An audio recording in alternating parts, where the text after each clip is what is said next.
Welcome back. The UK Sanders Brown Centre on Aging is doing some research on people with Down syndrome, looking at how they age and connections to Alzheimer's disease. And here to tell us more about the research and the study that they're seeking participants for, we're pleased to welcome Dr. Elizabeth Head and Dr. Frederick Schmidt from the Sanders Brown Centre. Thank you so much for being with us today. Thank you. Tell us a little bit about the goals of this study.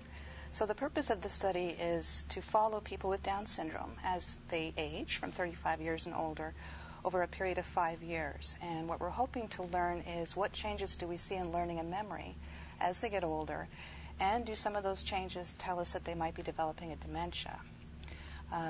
We're hoping for kind of two things. We want to find out who's at risk for developing dementia as they get older, but also who's protected. And when we put those two bits of information together, we're hoping we're going to find ways to help individuals with Down syndrome age more healthily. And you guys are looking for folks in our area to join the study. What are some of the things you're looking for when it comes to candidates that could participate? Sure. I think the most important thing is that people are over the age of 35 and older, since it is an aging study. And at first, that's the main criterion. Secondly, we're looking for people who have a family member who can come with them.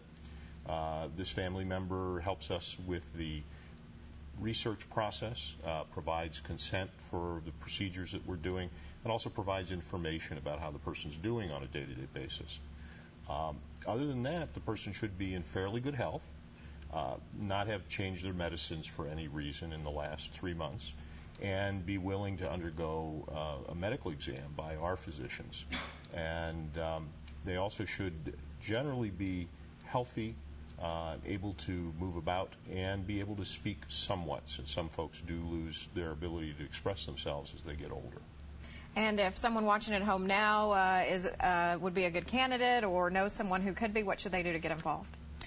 The best thing they can do is to contact us, our clinical coordinator, and I think that phone number's there on the bottom of your screen. And her name is Roberta. She's terrific. She will take down some information and contact information, and we'll try to get these folks into our study.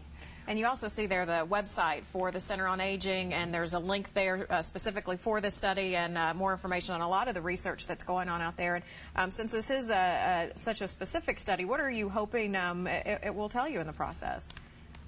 Well, I think one of the key goals of the study is to look at how brain connections change as people get older, and particularly in Down syndrome. So in Down syndrome, there's a buildup of some unusual and what we would consider abnormal proteins in the brain, and that occurs over time. We see the same thing in other neurologic diseases of the elderly without Down syndrome. And so our study will look at those connections, how it affects how people think and how they do their daily routines. And at the same time, we'll be drawing some blood so that we can measure blood proteins to see how they're linked.